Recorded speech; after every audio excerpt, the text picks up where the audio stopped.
ভাইজান আসসালামু আলাইকুম।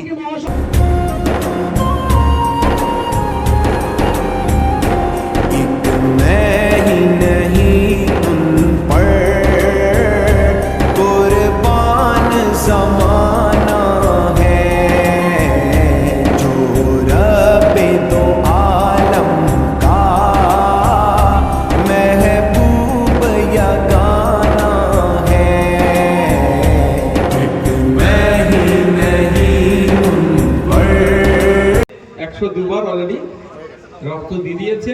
আরজি করের কাণ্ড নিয়ে তিনি মুখ খুলেছিলেন, ভিতরকার কিছু অন্যায়কে তিনি তুলে ধরেছিলেন। ফ্ল্যাশব্যাক। তো হে গাইস, শুভ সকাল। তো নতুন একটা সকালে তোমাদের সবাইকে সুস্বাগতম। তো কি সব ঠিক তো? ঠিক তো থাকতেই হবে, যেহেতু তোমরা হ্যাপি ফ্যামিলি মেম্বার। তো গাইস, ব্যাপারটা কি হচ্ছে, আজকে হচ্ছে সাদুনপুর মাঠে রক্তদান শিবির। তো আমাদের প্রাণ প্রিয়, ঠিক আছে, ছোট ভাইজান পীরজাদা নওশাদ সিদ্দিকী ভাইজান আজকে আসবে। আর সত্যি কথা বলতে মানে তোমরা কারা কারা নওশাদ সিদ্দিক প্লাস আব্বাস সিদ্দিক বড় ভাইজান হুজুর পীরকে যদি ভালোবেসে থাকো, তাহলে অবশ্যই আমার চ্যানেলটা সাবস্ক্রাইব করে আমার পাশে থেকো, যেহেতু তোমাদের একটু সাপোর্ট আমার ভিডিও বানাতে কিন্তু অনেক অনেক মোটিভেট করে। তো গাইস, এখন বাজে হচ্ছে সকাল 10:30, আর শুনলাম যে 11টার দিকে ভাইজান আসবে, এসে মানে রক্তদান শিবিরের যেসব বক্তব্য আছে সেসব বক্তব্যগুলো দেবে। তো এখন বাজে হচ্ছে 10:30, আর আধ ঘন্টার মধ্যেই কিন্তু নওশাদ সিদ্দিকী চলে আসবে ভাইজান। তো এখন সেটাই দেখার জন্য স্টেজের সামনে যাব, গিয়ে তোমাদের সঙ্গে ভিডিওটা শেয়ার করব। তো চলো এখন বেশি কথা বলবো না, ভাইজান আগে আসুক, তারপর ভিডিওটা শেয়ার করছি। তো গাইস, ফাইনালি কিন্তু চলে এসেছি সাদনপুর স্কুল মাঠে, ঠিক আছে। আর স্কুল মাঠে কিন্তু রক্তদান শিবিরটা উদযাপন হবে। তো দেখো এদিকে আছে স্টেট, আর সেই রক্ত নিচ্ছে কিন্তু সে ওপারে, ঠিক আছে। আর এখানে কিন্তু মানুষের বসার জন্য কিন্তু চেয়ার পেতে দিয়েছে, বুঝতেই পারছো। আর এই হলো সাদনপুর স্কুল, আর এই হলো কলেজ, ঠিক আছে। তো আমি আর রিয়াজ এখন চলে এসেছি ভাইজানকে দেখার উদ্দেশ্যে। রিয়াজ, কেমন লাগছে আজকে সেটা বলো। আর আজকে হচ্ছে গাইস 12ই জানুয়ারি, ঠিক আছে, স্বামী বিবেকানন্দের জন্মবার্ষিকী। পেরাস মাস্টার যা সূর্য সেনের হচ্ছে শহীদ দিবস উপলক্ষ করেই কিন্তু আজকে রক্তদান শিবিরটা উদযাপন করা হয়েছে। আর এদিকে ইন্ডিয়ান সেকুলার ফ্রন্টের মেন যে অভিনেতা, সেটা হলো পীরজাদা নওশাদ সিদ্দিকী। তিনি তো আসবেই, 11টা টাইম দিয়েছে, আর মোটামুটি 10 থেকে 15 মিনিট মতো বাকি আছে। তো 10-15 মিনিটের মধ্যে আশা করি চলে আসবে। তখন মানে একটা আলাদা রকমেরই লাগবে, ঠিক আছে। আর সেটা দেখার জন্যই কিন্তু আজকে আমরা এখানে এসেছি।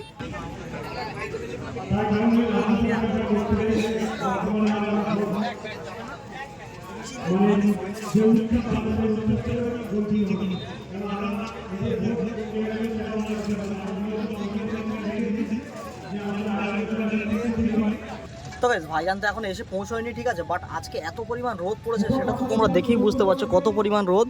কিন্তু ফাঁকে কিন্তু কেউ দাঁড়িয়ে নেই, যে যার ছায়ায় দাঁড়িয়ে আছে। আর আমিও এদিকে দেখো টোটোর ভিতরে কিন্তু বসে আছি, টোটোর ছায়ায়, ঠিক আছে। যেহেতু মাথায় রোদ লাগছে না, একদম যেন গা হাত পা পুড়ে যাচ্ছে, এরকম একটা ব্যাপার।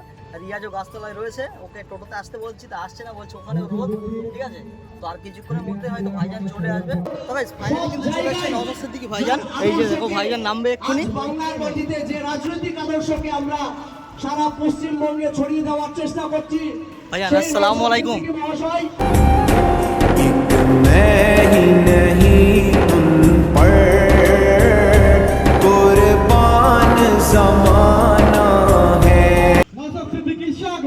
স্বাগতম স্বাগতম নওশাদ সিদ্দিকী স্বাগতম স্বাগতম স্বাগতম নওশাদ সিদ্দিকী স্বাগতম স্বাগতম স্বাগতম পরিবার বন্ধু নওশাদ সিদ্দিকী তোমায় জানাই স্বাগতম স্বাগতম স্বাগতম। নওশাদ সিদ্দিকী জিন্দাবাদ আইএসএ জিন্দাবাদ জিন্দাবাদ। নওশাদ সিদ্দিকী জিন্দাবাদ পরিবার বন্ধু নওশাদ সিদ্দিকী তোমায় জানাই স্বাগতম স্বাগতম স্বাগতম। নওশাদ সিদ্দিকী স্বাগতম স্বাগতম স্বাগতম নওশাদ সিদ্দিকী স্বাগতম স্বাগতম স্বাগতম।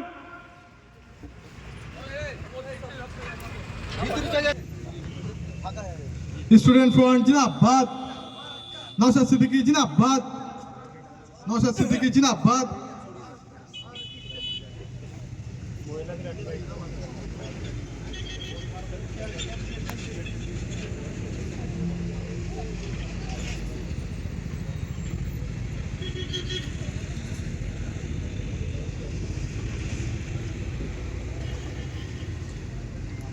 এখন আপনাদের সামনে বক্তব্য রাখবেন ইন্ডিয়ান সেকুলার ফ্রন্টের সাধারণ সম্পাদক বিশ্বজিৎ মাইতি মহাশয়।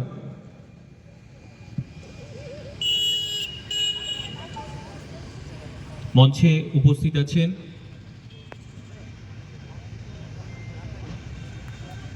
আমাদের অত্যন্ত প্রিয় আমাদের দলের চেয়ারম্যান এবং ভাঙড়ের বিধায়ক নওশাদ সিদ্দিকী। নওশাদ সিদ্দিকী জিন্দাবাদ, নওশাদ সিদ্দিকী জিন্দাবাদ।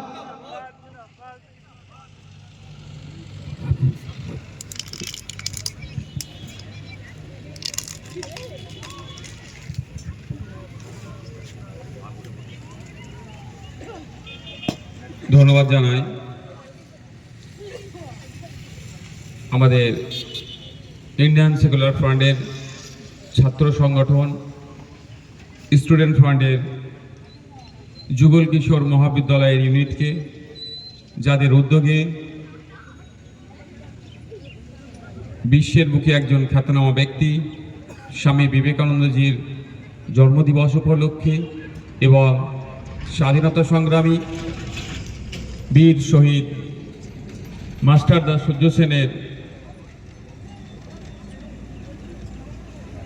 যে দিনে তিনি আত্মবলিদান দিয়েছিলেন দেশের জন্য, অর্থাৎ উৎসর্গ করেছিল দেশের জন্য তার জীবনকে, তাকে ফাঁসি কাটে ঝুলিয়েছিল, তার এই দিনকে স্মরণ করে আমরা রক্তদান শিবির করছি এবং এলাকার কৃতি ছাত্রছাত্রীদেরকে আমরা আমাদের এই আমনাগা যুগল কিশোর মহাবিদ্যালয় ইউনিটের পক্ষ থেকে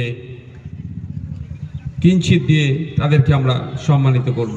আপনি গাড়ির ড্রাইভার, আপনি দিন আনে দিন খান, আপনি আর্থিকভাবে স্বাবলম্বী নয়, কিন্তু আপনার ছেলেকে পড়াশোনার সেই প্ল্যাটফর্ম আপনি দিতে পারবেন না বেসরকারিতে, তাই আপনাকে সরকারিভাবে আপনার স্কুলগুলোকে যাতে উন্নত মানের করা যায়, এই স্কুলগুলোতে যাতে শূন্য পদগুলো পূরণ করা যায়, তাই আপনার ছেলের ভবিষ্যতের দাবি নিয়ে আমরা 21শে জানুয়ারি কলকাতার শহীদ মিনারে ডাক দিয়েছি। আপনার ছেলের কথা ভেবে আপনার এলাকার স্কুলগুলোকে স্বচ্ছতার সাথে চালানোর জন্য পর্যাপ্ত পরিমাণে শিক্ষক নিয়োগের দাবি নিয়ে আপনার কাছে অনুরোধ করব, আপনি আপনার সপরিবারে কলকাতার শহীদ মিনারে এসে রাজ্য সরকারকে বার্তা দিন, একটাও সরকারি স্কুল আমরা বন্ধ করতে দেব না।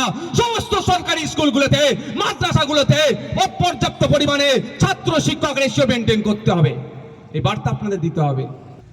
তারপরে কিভাবে ওখানে মুখ্যমন্ত্রীর কাছ থেকে জবাবদিহি করতে হয় নওশাদ সিদ্দিকী ভালো জানে।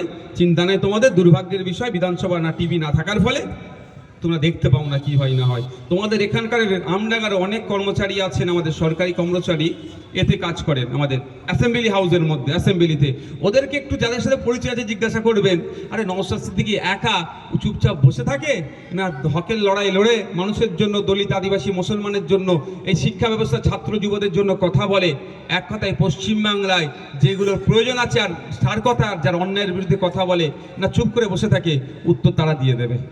ওয়াকফ সম্পত্তিগুলোকে কেড়ে নেওয়ার অপচেষ্টা চালানোর জন্য যে ওয়াকফ সংশোধনী বিল 2024 নিয়ে এসেছে, ওটাকে বাতিল করার দাবি নিয়ে ওটাকে বাতিল করতে হবে, সেই আওয়াজ তুলে আমরা 21শে জানুয়ারি কলকাতা রাজপথে গিয়ে, কলকাতা শহীদ মিনারের ময়দানে গিয়ে ঐক্যবদ্ধ হয়ে কেন্দ্রের বিজেপি সরকারকে বার্তা দেব, অসংবিধানী এই তোমার সংশোধনীকে আমরা মানব না। আমরা সংবিধানের 25 নম্বর ধারা অনুযায়ী আমাদের ওয়াকফ সম্পত্তিকে তুমি করতে পারবে না, আমরা আমাদের ওয়াকফ সম্পত্তিকে ওয়াকফ বোর্ডের মাধ্যমে পরিচালনা করব, এই ক্ষমতা তুমি কেড়ে নিতে পারো না। এই বার্তা আমরা ওখানে উপস্থিতি হয়ে দেব। অপদর্থ রাজ্য সরকারের কাছে আওয়াজ তুলব যে আপনারা মিলে, কেন্দ্র রাজ্য মিলে আমার বোনের কেন বিচার হচ্ছেন না, আমার বোনের সাথে যারা অন্যায় করেছে প্রত্যেকটা কালপিটকে চিহ্নিত করে সর্বোচ্চ শাস্তি দিতে হবে তার দাবি নিয়ে, এবং তিলোত্তমা ন্যায় যাতে পায় সেই জন্য আমরা অধিকার সমাবেশে উপস্থিত হব। হ্যালো, আর একটা ঘোষণা আছে, সত্যি গর্ব লাগে এই সমস্ত মানুষকে দেখে। জীবনে 102 বার অলরেডি রক্ত দিয়ে দিয়েছে, আজকে আমাদের ক্যাম্পে রক্ত দেবে, তাহলে 103 নট আউট, সেঞ্চুরি করে নট আউট আছে, আর আগামী দিনে দেবে। এই আমনাগার ইনি গর্ব, এই হচ্ছে আমনাগার পরিচয় হওয়া দরকার। ঠিক আছে, ভালো করে পড়াশোনা করবে, ভালো করে পড়াশোনা করে। চলো, গাড়ি কোথায়? कल पुल से हमें जिसने खुद पार लगाना है, सहरा का वो बाबा है, हसनैन का नाना है, सहरा।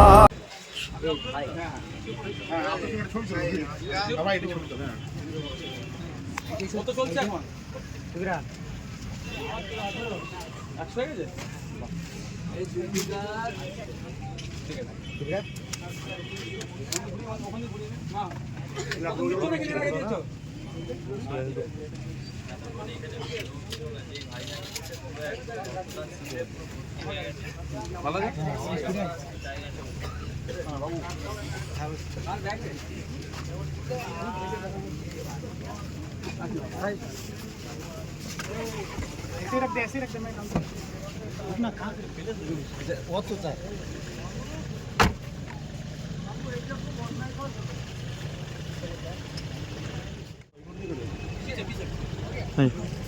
তাহলে সে দেখা হবে 21শে জানুয়ারি। ভাইজান 21শে জানুয়ারি দেখা হচ্ছে। একদম নিজের পরিবারকে নিয়ে যাবে, একদম একদম বুঝতে পারছো না? তুমি যাবে, তোমার পরিবার যাবে, পরিবারের স্ত্রী থাকতে পারে, মা থাকতে পারে, বাপ থাকতে পারে, পুরো পরিবার সবাই নিয়ে যাবে। A few moments later. তো গাইস ফাইনালি রক্তদান শিবির তো হয়ে গেছে, ঠিক আছে। আর ভাইজানের বক্তব্য কিন্তু খুব দারুণ লেগেছে, ঠিক আছে। ভাইজানের বক্তব্যগুলো কেমন লেগেছে তাই বলো? ভালো লেগেছে। আর গাইস এখন ভাইজান তো চলে গেছে, ঠিক আছে। আর দেখো লোকও কিন্তু খালি হয়ে গেছে অলরেডি। আর এখন আমরা বাড়ি যাওয়ার পালা, যেহেতু এখন 2টো বেজে গেছে। এসছিলাম সেই 10টার দিকে, ঠিক আছে। এখন বাজে হচ্ছে 2টো।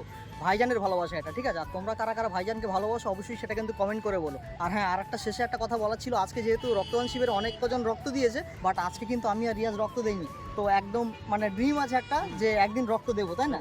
তো গাইস ভিডিওটা তাহলে এখানেই শেষ করছি। যদি ভিডিওটা ভালো লাগে অবশ্যই like, comment, share and subscribe. আর চলো দেখা হচ্ছে কিন্তু পরের কোনো নেক্সট ভিডিওয়। ততক্ষণ take care, bye and love you, tata.